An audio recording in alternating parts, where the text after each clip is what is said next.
so back when my grandfather first got started in the business, Stanley Mason, who he apprenticed with, a Brit, basically accused my grandfather of, when he created the cinnamon spice tea, which is our #1 seller, being he was prostituting tea because he accused your grandfather in a joking way. In a joking way. It wasn't like a you're no longer my apprentice because you prostitute tea. It was, you've created such a great selling tea. It's unheard of. Right. And it's almost like you're just prostituting it because people are going crazy for it.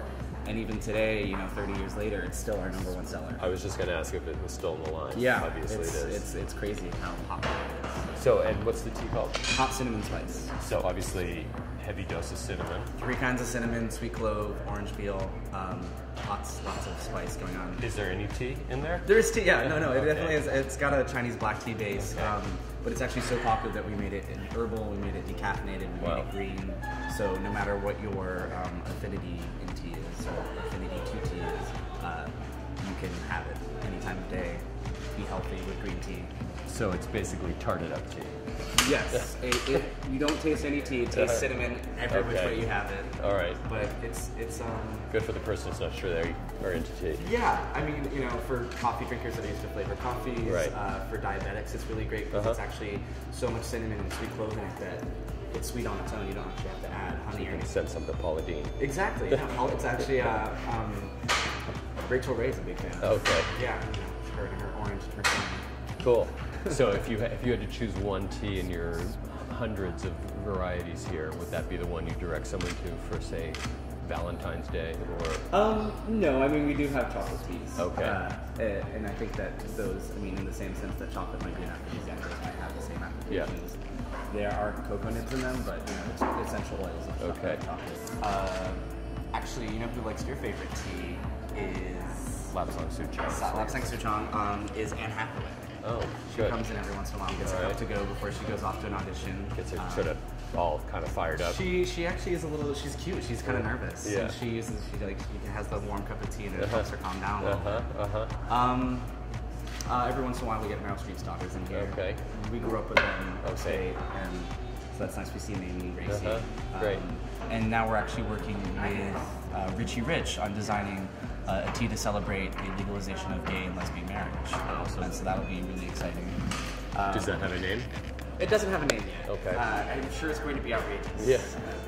Everything Richie does. So it'll be nice to have the contrast of Richie Rich, which is usually out there, and then the very elegant nature of Harney Sons behind it. Why don't you introduce me to one of your favorite teas? Certainly. I'm fairly limited in my experiences. I'm a big fan of Lapsang Souchong. I've probably tried a few others on your wall here. Yeah. But I'd be curious to try something unexpected. Well, this is one, I don't know if, when you came to the class, you might have been exposed to this one. What's this one called? Did you see this one? No, I don't. That's not ringing a bell. It's called Anji Baisha? Yeah, okay. This is actually one of my favorite teas. It was one of the ones that inspired me to join the family business. Okay. And it's just, it's a really beautiful, combination of bud and leaf tea. And it's really delicate, but kind of a vegetal asparagus flavor to it. Vegetal asparagus, okay. Yeah. To get a little bit more of the flavor, because it's so subtle, if you slurp it, you're going to get. Oh right, I remember that from you. Yeah, with like a wine tasting, you slurp it to create a gas out of the liquid, and you taste it retronasally.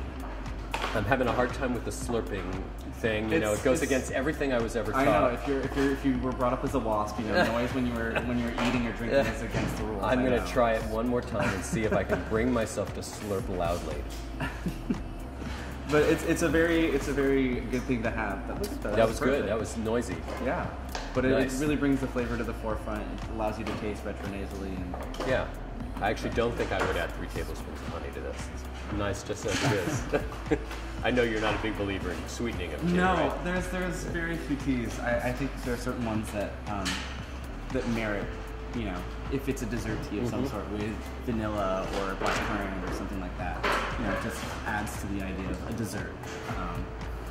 So the fact that I put honey into my Lapsang Souchong is very bizarre to me. Very bizarre. Okay, well, on that note, thank you very much. Thank you, Brad.